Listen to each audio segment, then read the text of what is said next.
लोकतंत्र के सबसे बड़े उत्सव चुनाव के दिन अगर कोई तस्वीर सिस्टम की पोल खोल दे तो वो सिर्फ एक वायरल क्लिप नहीं रहती, वो आने वाले नतीजों से पहले बड़ा सियासी संकेत बन जाती है। मुंबई में हुए बीएमसी चुनाव के दौरान ठीक कुछ ऐसा ही हुआ। कैमरे चल रहे थे, मीडिया भी मौजूद था और सामने थी मथुरा से 3 बार की सांसद हेमा मालिनी।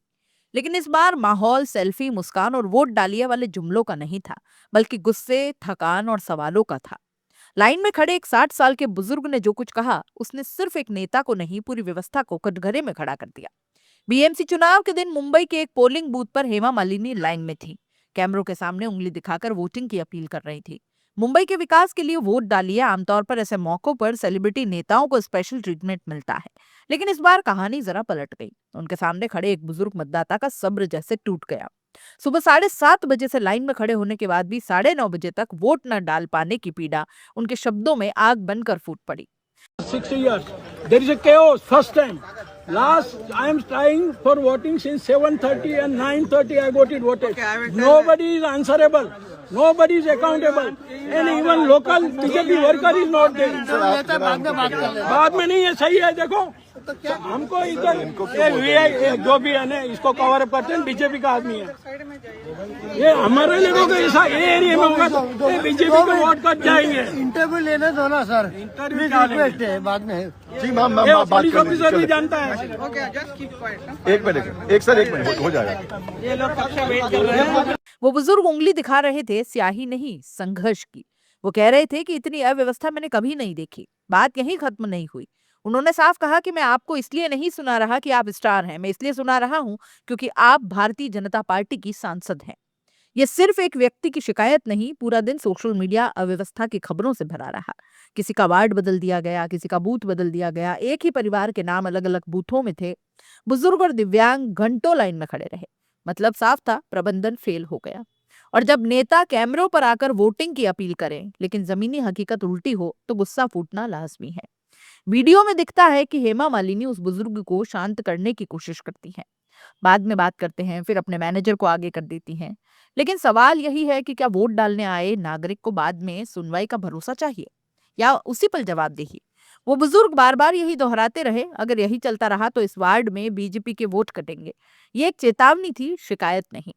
बीएमसी चुनाव का फाइनल वोटिंग प्रतिशत आया 52.94%, यानी आधी मुंबई ने वोट ही नहीं डाला।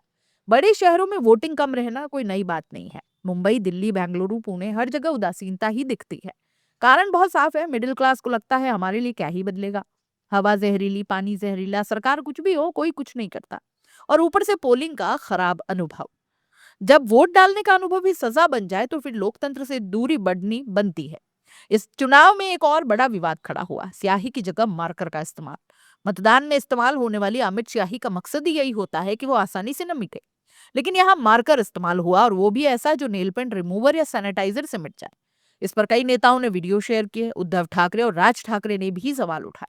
ये स्याही उंगली की नहीं, लोकतंत्र की आवाज मिटा रही है। आरोप सीधे सीधे इलेक्शन कमीशन ऑफ इंडिया तक पहुंचे। आधा दिन बीतने के बाद कहा गया कि अब 2-3 बार स्याही लगाइए। मतगणना से ठीक पहले फाइनल वोटिंग प्रतिशत जारी अव्यवस्था की शिकायतों पर चुप्पी रही। आलोचकों का कहना है कि कम से कम बेसिक व्यवस्था तो दुरुस्त होनी चाहिए। वोट देने आए नागरिक को ऐसा अनुभव नहीं होना चाहिए कि वो अगली बार आने से ही कतराए। उसी दिन मुंबई में कई बड़े सितारे वोट डालने आए। शाहरुख, सलमान, आमिर, श्रद्धा कपूर, सुनील शेट्टी, किसी ने उन्हें नहीं रोका। क्यों? क्योंकि उनसे जवाबदेही नहीं मांगी जाती। लेकिन जब बात एक सांसद की हो तो सवाल तो पूछे जाएंगे, और यही लोकतंत्र भी कहता है। हेमा मालिनी के सामने हुआ ये घटनाक्रम सिर्फ एक असहज पल नहीं था, ये संकेत था कि जमीनी गुस्सा उबल रहा है। नतीजों से पहले यह तस्वीर बीजेपी के लिए चेतावनी है कि अगर व्यवस्था नहीं सुधरी तो नाराजगी वोट में बदल सकती है। चुनाव आयोग जागरूकता अभियान चलाता है, आइए वोट डालिए। लेकिन जब मतदाता आए और उसे 3 घंटे लाइन, अव्यवस्था और जवाबदेही की कमी मिले तो क्या वो दोबारा आएगा? लोकतंत्र सिर्फ वोट डालने का नाम नहीं है, वो भरोसे का नाम है। और जब भरोसा डगमगाने लगता है तो सबसे पहले लाइन में खड़ा आदमी बोल पड़ता है, चाहे सामने कितनी ही बड़ी सांसद क्यों न हो।